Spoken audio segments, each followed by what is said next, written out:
La géothermie. La géothermie, à l'échelle de la métropole, est un potentiel considérable. Et donc vous voyez bien que l'enjeu énergétique pour une ville comme Paris, je dis bien que la ville à énergie positive ne peut pas être un objectif de court terme, c'est un objectif à l'horizon de 2050 par exemple. Mais nous devons nous fixer un objectif de la récupération d'énergie de telle sorte que, à moyen terme ou à long terme, on ait cette idée d'une ville à énergie positive. La végétalisation n'est pas une affaire uniquement esthétique. La végétalisation de la ville, ce n'est pas une affaire uniquement esthétique. C'est une affaire extrêmement sérieuse par rapport à l'enjeu climatique. Pour vous donner un ordre d'idée, si l'on est capable de végétaliser véritablement les toits en terrasse d'une ville comme Paris, de façon systématique, on peut faire baisser de 2 à 3 degrés la température de la ville. Et vous savez qu'avec le réchauffement climatique, il est fondamental de pouvoir faire baisser la température de la ville, notamment en été. Parce que sinon, les ménages s'équiperont et les entreprises s'équiperont de climatisation. Et la climatisation est un dévoreur d'énergie.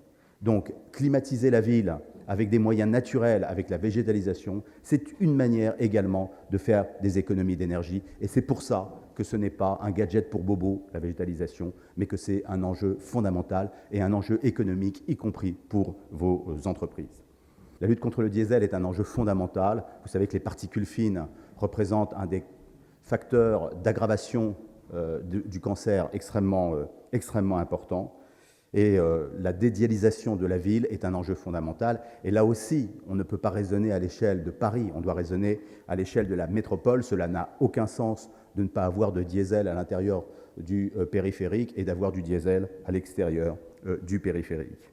De la même façon, nous devons faire en sorte que le fret soit traité de façon intelligente et de façon adaptée aux nouvelles pratiques de consommation de nos concitoyens. Et là aussi, la gestion du dernier kilomètre, le fait que ce dernier kilomètre soit électrique ou ferroviaire ou fluvial est fondamental dans la transformation de la logistique urbaine. La densification de la ville est un enjeu agricole. Parce que si vous imaginez la métropole parisienne passer de 10 millions à 15 millions d'habitants, il y a deux façons, en fin de compte, de développer une métropole. Soit on s'étend sur les terres qui entourent la métropole. Or, il se trouve que ces terres sont des terres agricoles extrêmement fertiles. Soit on densifie la ville. Et vous vous rendez bien compte que l'enjeu de densification de la ville est un enjeu de maintien d'une agriculture urbaine ou périurbaine de bonne qualité. L'agriculture urbaine, là aussi, ce n'est pas un sujet anecdotique. L'agriculture urbaine, c'est un sujet extrêmement sérieux et j'invite les entrepreneurs que vous êtes à s'intéresser à ce sujet-là, de même qu'il faut s'intéresser à l'agriculture dans sa fonction de circuit court. Tout cela, bien évidemment, ça veut dire qu'on n'est pas à l'intérieur du périphérique, on est dans une vision globale, de la ville dense, mais également de la relation de la ville dense avec ce qu'il y a autour de cette ville et de la qualité des terres agricoles que l'on doit maintenir autour de la ville dense.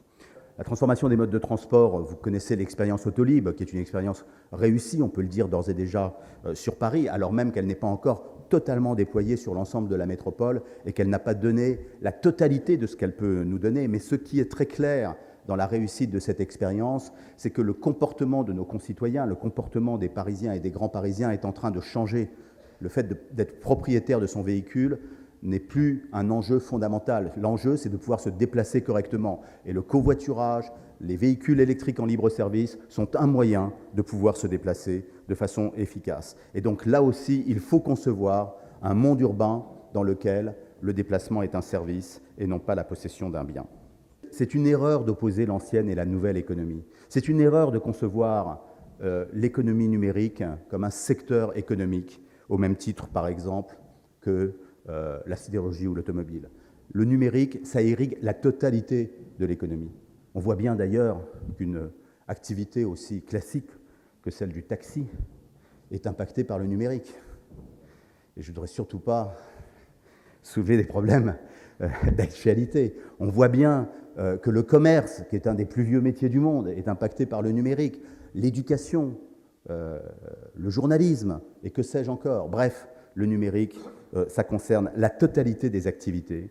Et d'ailleurs, nous savons bien que quand on crée, par exemple, le plus grand incubateur du monde à la Halle Freycinet, on l'appelle incubateur numérique, mais on sait bien que les entreprises qui seront accueillies dans cet incubateur interviendront sur tous les secteurs de l'activité économique.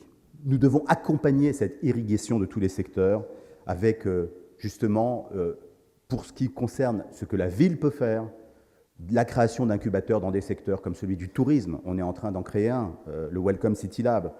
Nous travaillons avec des grands groupes, avec Renault, avec la SNCF, avec la Poste, avec l'Air Liquide, à créer des incubateurs qui sont des incubateurs de type public-privé. Deuxième élément de cette révolution, c'est l'innovation ouverte, le partenariat. La start-up, la PME ne doit plus être un sous-traitant du grand compte ou de la grande entreprise. On parle d'écosystème, on parle d'innovation ouverte, on parle de co-entreprise. Et ces choses-là sont fondamentales. Alors, je sais bien que ce sont des thématiques que vous connaissez sans doute mieux que moi par certains côtés, mais d'un certain point de vue, pour la ville, c'est aussi essentiel. Nous avons créé, dans le cadre de nos activités, un club qui s'appelle Innovation ouverte, justement pour permettre aux startups de rencontrer les grands comptes. Et nous avons également mis en place des moyens, des procédures, notamment avec des allotements de marchés publics plus petits qui permettent aux PME de répondre aux grands marchés publics de la ville de Paris. Je voudrais vous citer un chiffre que vous connaissez peut-être. Aujourd'hui, les marchés publics de la ville de Paris, près de 50% de ces marchés publics sont entre les mains de PME. L'expérimentation, c'est fondamental. Vous savez qu'on a fait beaucoup d'expérimentations sur le territoire urbain et nous avons transformé Paris en Living Lab. Nous avons aujourd'hui près d'une centaine d'expérimentations, que ce soit sur l'efficacité énergétique, sur le mobilier urbain intelligent, sur la végétalisation innovante. Et ces expérimentations, c'est le moyen pour les entreprises, qu'elles soient grandes ou petites, de faire la démonstration que l'innovation est une réalité, de faire la démonstration, la preuve du concept, et de pouvoir ensuite... On sait bien que Paris est un immense showroom, le plus beau showroom de la planète, certains le disent. Et donc on voit bien d'ailleurs comment M. Decaux fait visiter Vélib ou comment M. Bolloré fait visiter Autolib à l'ensemble des maires qui viennent visiter Paris. Et je pense que la possibilité de montrer son expérimentation sur le territoire urbain, c'est quelque chose de fondamental. Et puis il y a les nouvelles formes de travail. Nous devons installer des bâtiments innovants qui permettent le coworking, qui permettent le télétravail. Il faut transformer, on a parlé d'immeubles pluriels, il faut transformer des bâtiments pour qu'ils soient adaptés aux nouvelles façons de travailler, aux nouvelles façons d'habiter et aux nouvelles façons de commercer.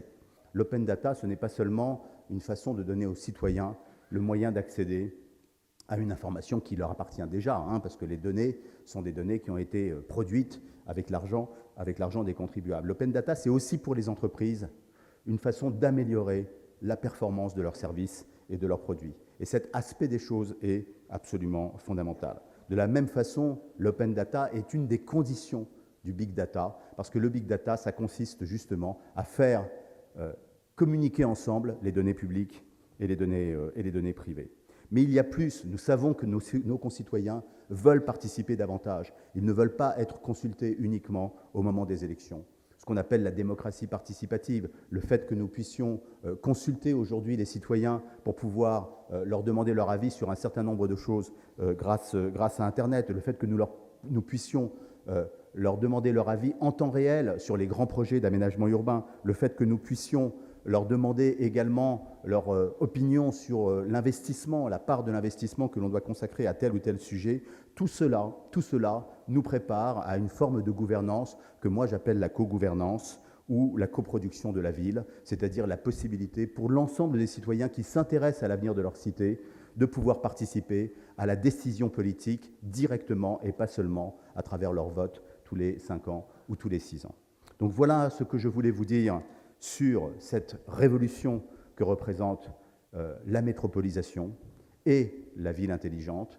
Je crois que ce que j'ai essayé de vous décrire aujourd'hui, c'est ce que pourrait être une ville plateforme, une ville qui permet aux initiatives, aux talents, au partenariat de se monter, de s'épanouir. Je crois que la coopération entre les grandes entreprises, les PME, les start-up et les acteurs politiques locaux en est à ses débuts par certains côtés, et c'est cela que nous devons faire ensemble dans les années qui viennent. Je vous remercie.